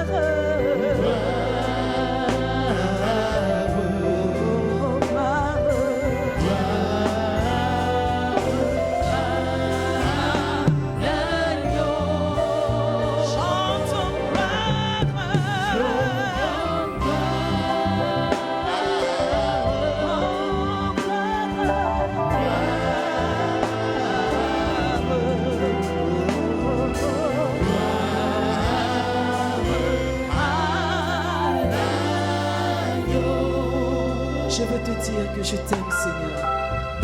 Je veux te dire que je t'aime, oh Seigneur, mon Jésus. Dans ton amour suprême, tu as pourvu pour mon salut. Je suis libre, je veux te louer. De tout mon cœur t'adorer. C'est mon désir de me prosterner devant celui qui m'a sauvé. Je donne gloire, oh gloire, à l'agneau.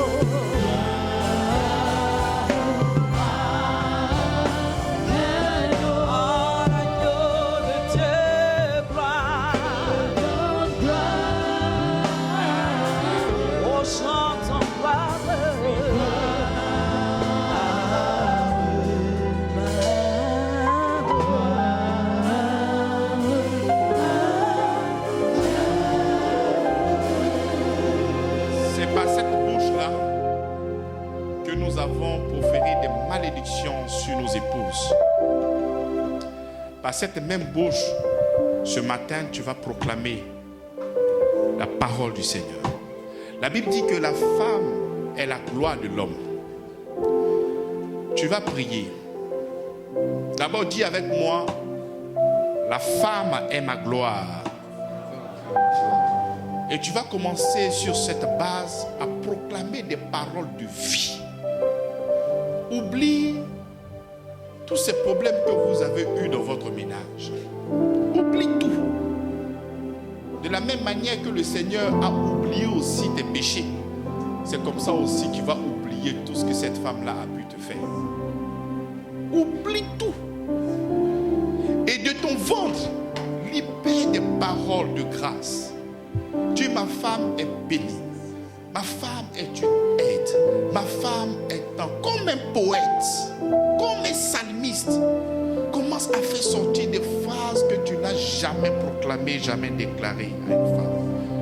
Prends ton temps et déclare au nom de Jésus-Christ. Pour toi, la femme, sûrement par une force de relation ou bien par des comportements autrefois n'étant pas en Christ, tu as eu des raisonnements ou des positions très dangereuses, ce qui a favorisé beaucoup de choses.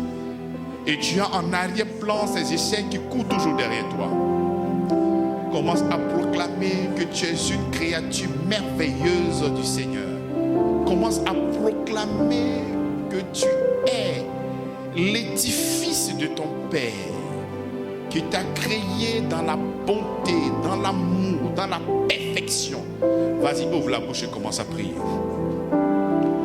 Seigneur, merci pour ton amour. Merci pour ta grâce, Père.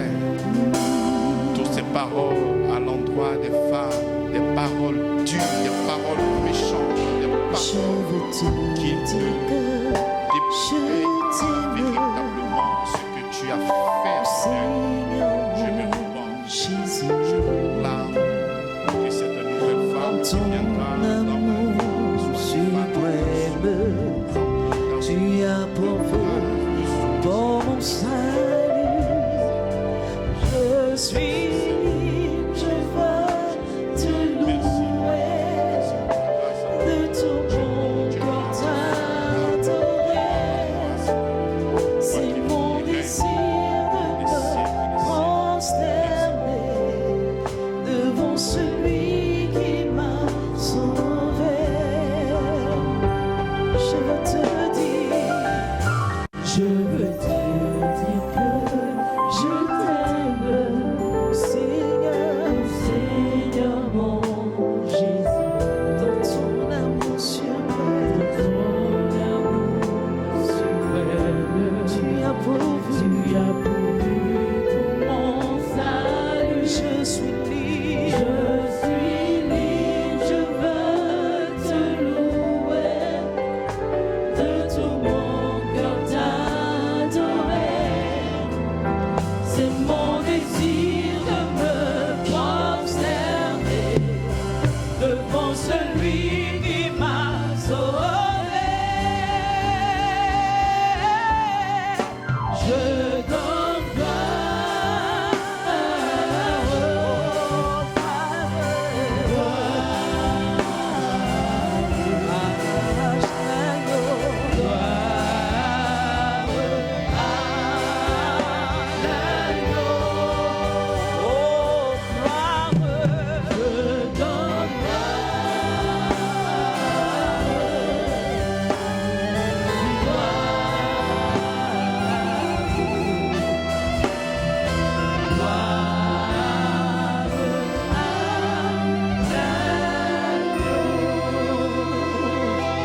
Gloire à Jésus. On acclame les... C'est encourager nos enfants, c'est pas facile.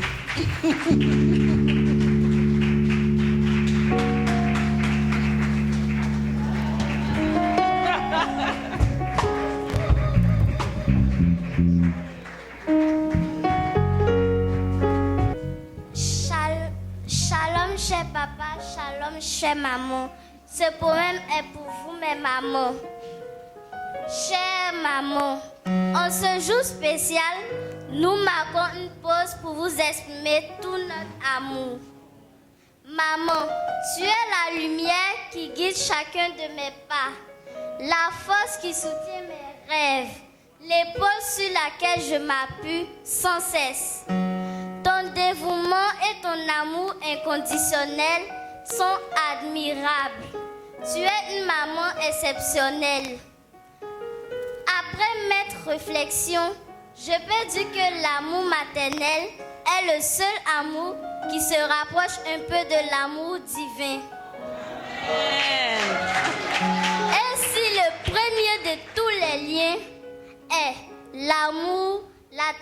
maternelle est le second. Je répète, si le premier de tous les liens est l'amour, la tendresse maternelle est le second. Maman, tu es la plus belle au monde. Car tant d'amour inonde tes jolis petits yeux. Bonne fête à toutes les mamans de Grâce sur Grâce. Amen. Je vous aime.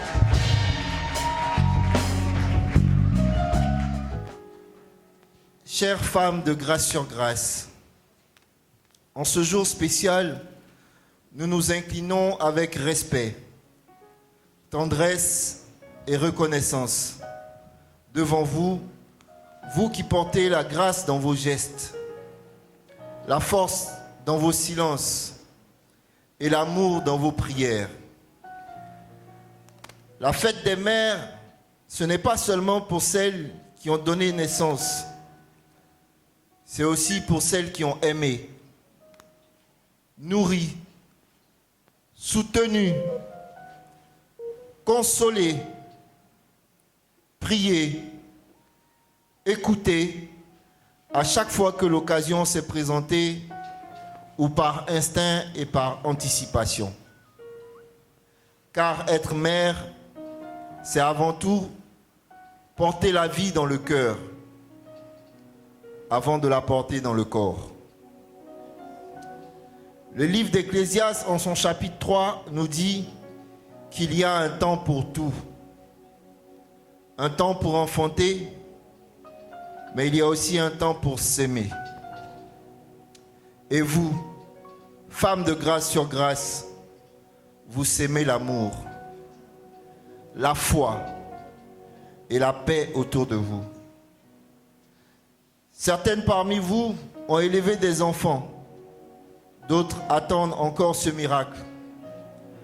D'autres encore ont choisi ou reçu un chemin différent. Mais en chacune de vous, il y a une flamme maternelle que Dieu a déposée. Un cœur qui sait prendre soin, qui sait consoler, qui sait intercéder et qui illumine notre Église. Le livre de Proverbes nous dit que la femme sage bâtit sa maison. Vous êtes celles qui bâtissent des événements, des foyers, des communautés, des générations futures. Votre simple présence est un acte d'amour. Vos genoux usés par la prière sont des autels silencieux. Vos bras tendus sont les bras de Dieu pour les âmes fatiguées. À toi, femme qui a donné la vie, tes œuvres sont grandes, même quand elles semblent invisibles. Galates chapitre 6, en son verset 9, nous dit « Ne nous lassons pas de faire le bien, car nous moissonnerons au temps convenable si nous ne nous relâchons pas. » Que le Seigneur renouvelle votre force chaque jour et que la grâce et la paix vous soient multipliées. À toi, femme qui désire un jour enfanter, Dieu connaît les soupirs de ton âme. Tu n'es pas oublié. Ton sein est peut-être vide, mais ton cœur est rempli. Et Dieu n'ignore pas les cœurs qui espèrent. Le psaume 113 au chapitre 9 nous le dit, « Il donne une famille à celle qui était stérile. Elle est joyeuse au milieu de ses enfants. » À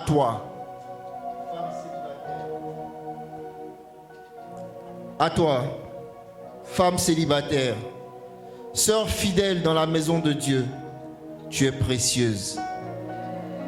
Ta maternité n'est pas définie par un état civil, mais par ton amour. Tu es une mère dans la foi, un exemple, un modèle pour tant d'autres dans cette communauté et dans ton environnement au quotidien. Ésaïe 54 au verset 1 nous dit « La femme qui n'a point d'enfant éclate de joie.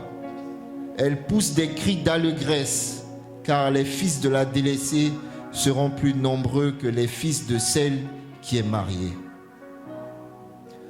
À vous toutes, femmes de grâce sur grâce, le Seigneur vous voit. Il honore votre fidélité, vos larmes versées en secret, vos sacrifices silencieux, vos engagements dans cette mission. Même quand vous avez l'impression d'être oublié ou invisible, le ciel vous contemple et vous appelle bien-aimé. Le livre d'Ésaïe au chapitre 43, le verset 4 dit « Tu es précieuse à mes yeux, tu as du prix et je t'aime ». En ce 25 mai 2025, nous vous disons merci. L'Église Grâce sur Grâce, le clergé pastoral, la communauté tout entière, sous le contrôle de notre Père, le docteur Avi, vous dit merci. Merci pour votre douceur dans un monde dur. Merci pour votre foi dans un environnement souvent brisé et chaotique. Merci pour votre amour qui guérit, relève, console et bâtit. Vous êtes des femmes de grâce sur grâce, porteuses de la grande commission, de la lumière divine et du message christocentrique de l'amour inconditionnel de Jésus-Christ, reflet de la tendresse de Dieu. Nous vous bénissons et prions que le Dieu d'amour remplisse vos cœurs, renouvelle vos forces et vous accorde encore joie, paix, prodiges et miracles abondants en cette année qui est année de Dieu. Bonne fête à toutes les femmes, avec amour, respect, considération et une profonde reconnaissance dans la paix de notre Seigneur Jésus-Christ. Je vous remercie.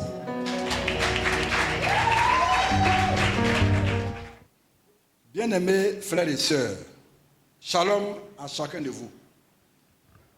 Ce matin, j'ai le privilège, et je dirais même la joie profonde, de prendre la parole au nom du pasteur, du docteur Avi, pasteur de l'église Grâce sur Grâce, et au nom de toute la communauté, pour honorer des personnes extraordinaires, nos mères.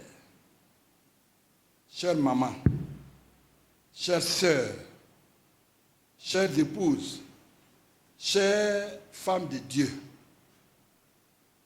nous ne trouvons pas toujours les mots pour vous dire combien vous êtes précieuses. Mais aujourd'hui, en ce jour spécial, nous voulons vous regarder en face et simplement vous dire merci et bravo.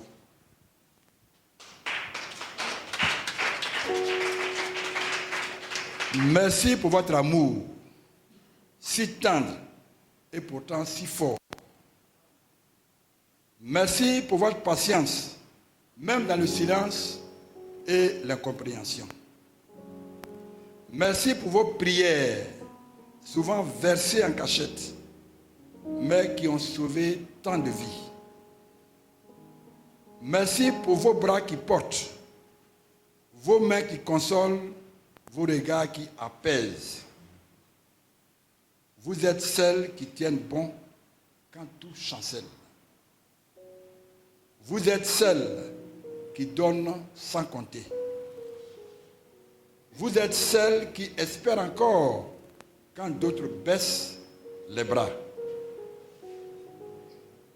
Dans cette année de Dieu, comme l'a déclaré notre pasteur, nous prions que le Seigneur vous visite de manière toute particulière, qu'il récompense tout ce que vous avez semé dans les larmes, en vous donnant une moisson de paix, de santé, de joie et de miracles. À vous qui êtes mère biologique, mère spirituelle, mère dans l'âme, vous êtes toutes dignes d'honneur. L'Église Grâce sur Grâce vous célèbre. Le ciel vous regarde avec fierté et nous, nous vous portons dans notre cœur. Bonne fête des mères à chacune de vous. Que Dieu vous bénisse abondamment. Et cette fois-ci, cette fête-là a trouvé qu'elle est parmi nous. Elle fait partie des premiers moments de la mission Grâce sur Grâce. Lorsque la mission a commencé dans mon appartement, c'était notre premier chantre.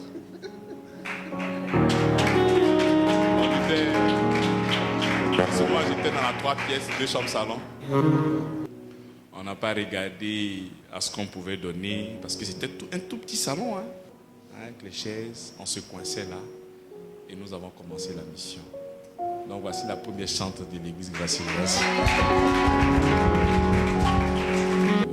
Donc à chaque fois qu'on devait l'honorer, elle n'était pas présente. J'ai une bénédiction pour moi. Et je dis à qui veut l'entendre, je dis la famille Ama, je les porte là dans mon cœur. Parce que vous êtes une bénédiction pour moi. Vraiment, bonne fête maman. Que Dieu te bénisse abondamment. Amen. Mais ça c'est une carte cadeau. Tu pourras maintenant aller et prendre le cadeau que tu souhaites. Amen.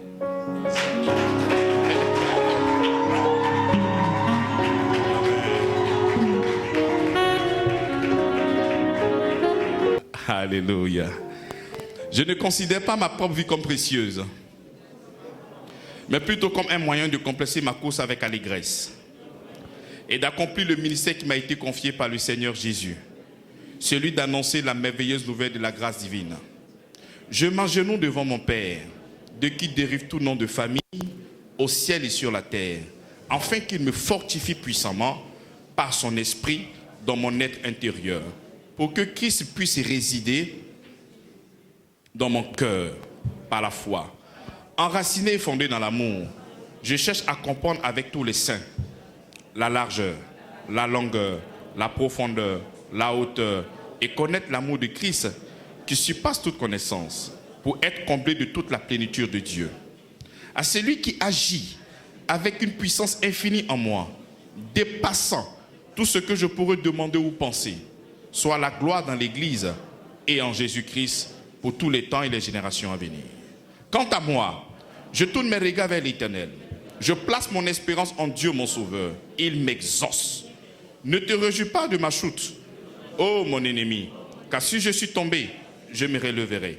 Même si les ténèbres m'enveloppent, l'Éternel est ma lumière. Cette certitude m'habite, que si je demande quelque chose en accord avec sa volonté, il m'écoute. Et si je sais qu'il m'écoute en toutes choses, je sais aussi que j'ai reçu ce que je lui ai demandé. Je n'attriste pas le Saint-Esprit de Dieu, par qui j'ai été scellé pour le jour de la rédemption.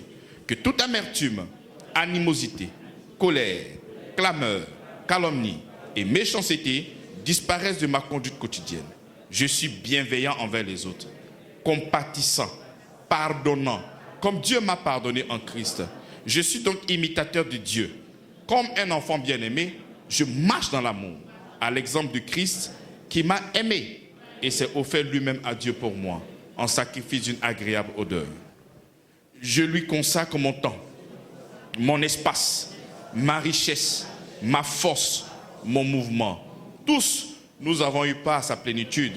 Nous avons reçu un don après un autre. Nous acclamons Jésus-Christ. S'il y a une femme qui se trouve près de toi, dis-lui que tu es une bénédiction pour cette terre. Tu es une bénédiction pour cette terre. Tu es une bénédiction pour cette terre. Amen.